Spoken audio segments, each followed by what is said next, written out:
Hey everyone, and welcome to the third episode when it comes to the March of the Machine Commander decks. In this video I'll be going over the entire deck, well not all the cards, but I'll be going over like each section of the cards, giving the best cards in that section and giving my thoughts and opinions on some of them, and then an overall opinion on my deck and to see is this deck worth it in the end run. So in this video we will be talking about the Commander, Brimma's Blight of Orozcos.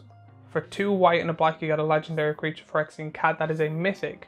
Whenever you cast a Phyrexian creature or artifact creature spell, incubate X, where X is the spell's mana value. At the beginning of each end step, if a Phyrexian died under your control this turn, proliferate, and he is a 3/4. When it comes to this deck, there's 32 creatures in total, 6 of them you can only get from the deck, and here they are on screen. Moria and Teshra, for 3 white and a black you get a legendary creature Phyrexian Spirit Bird that is a mythic.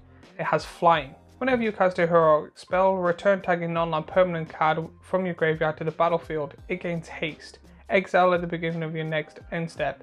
If you would leave the battlefield, exile it instead of putting it anywhere else, and it is a 4/5. Filigree Victor, for 3 and a white you get a artifact creature Phyrexian Construct that is a rare. When Filigree Victor enters the battlefield, put a 1/1 counter on each of any number of target creatures and or charge counters on each of any number of target artifacts. Tap 1 and it, sacrifice an artifact, proliferate, and it is a 1/1. Vulpine Harvester, for 3 and a white you get a creature Phyrexian Fox that is a rare. Whenever one or more Phyrexians you control attack, return target artifact card from your graveyard to the battlefield if its mana value is less than or equal to the total power, and it is a 3/3. Darksteel Splicer, for 6 and a white you get a creature Phyrexian Artificer that is a rare.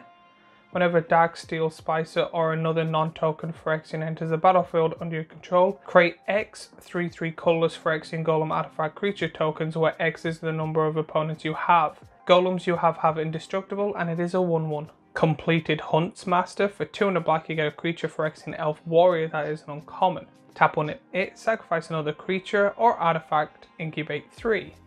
And it is a 2/3. Blight Titan, for 4 and 2 black you get a creature Phyrexian Giant that is a rare. It has Death Touch. Whenever Blight Titan enters the battlefield or attacks, mill 2 cards, then incubate X where X is the number of creature cards in your graveyard, and it is a 6/6. And since this seems to be a very heavy creature deck, there's 8 creatures that I think I had to name out. Blade Spicer, Cataclysmic Gearhulk, Noxus Gearhulk, Massacre Worm, Scrap Trawler, Mere Battlesphere, Ancient Stone Idol, Phyrexian Triniform, and because of the planar wars and going through different realms, they made 10 planar cards, I think they're called, where you get to see different planes, or the Chaos and Planeswalker thing, the kind of game mode that comes with these, so you don't get your average 100 cards, you get your 110 because 10 of them are these planar cards, and here are the 10 planar cards on screen now. Esper, Ketria, Nakentum, Nyx, Panopticon, Spiritual Merging, the Aetherflux, the Great Forest, the Pit, Undercity Reaches. So when it comes to sorceries, there's only really 3 that actually caught my eye, one of them being new, so of course that is a must read, but the other 2 being Phyrexian Rebirth, Yawgmoth's Vile Offering, and then the new sorcery being Path of the Schemer. For 4 and a black you get a sorcery that is a rare. Each player mills 2 cards, then you put a creature card from a graveyard onto the battlefield under your control. It's an artifact in addition to its other types. It has Will of the Planeswalker. Starting with you, each player votes Planeswalker or Chaos. If Planeswalker has more votes, Planeswalk.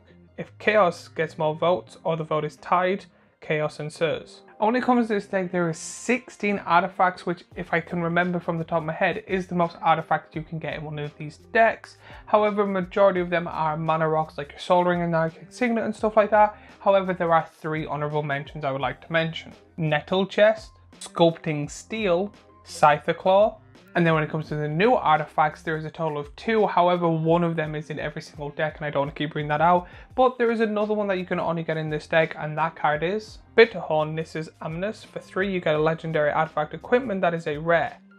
It's a living weapon. Equipped creature gets +1/+1.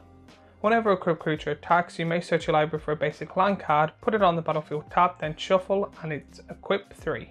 When it comes to this deck, there is only 1 enchantment, which I found very weird. However, I did notice that this is a very creature and artifact heavy deck, so I understand only why 1 being in here. I could think of a few others, but I think that would make the deck kind of more on a broken level, which is what they probably didn't want to do. So this is the enchantment they decided to put in the deck. Phyrexian Scriptures. And now when we come to the lands, there are 3 I do want to talk about. However, this is kind of your generic land base when it comes to these decks. So there's nothing really exciting, but again, there was 3, and these 3 are Fetid Heath, Vault of the Archangel, Karn's Bastion. When it comes to this deck, I personally think this is the best deck out of the 5. It is one of my personal favorites. I'm gonna buy none of the decks due to certain circumstances. However, if I was to buy one, this would be the one I would buy. I'm currently making a Might deck. I would love to make a Might and this. To be honest, I would love to make them separately. But if I was, I would probably make a Might Incubate deck and put him in and combine the 2 together. But there's my plan for that deck is already filled. But this personally is probably the deck that's going to be most sold out, most sold. And probably I'm wrong when it comes to this stuff, but it is my favorite. I love this deck so much. Let me know what you think of this deck in the comments down below. Remember to like, share and comment and all that YouTuber stuff that they all ask for. And I will see you in the next video. And then if you like this video, we have the second one here. A playlist of stuff I do that is stuff worth it, like commander decks, commander sets, sets in general and decks and stuff like that is right here. And then I have a beautiful subscribe button here that I think you should hit. And I will see you all in the next video.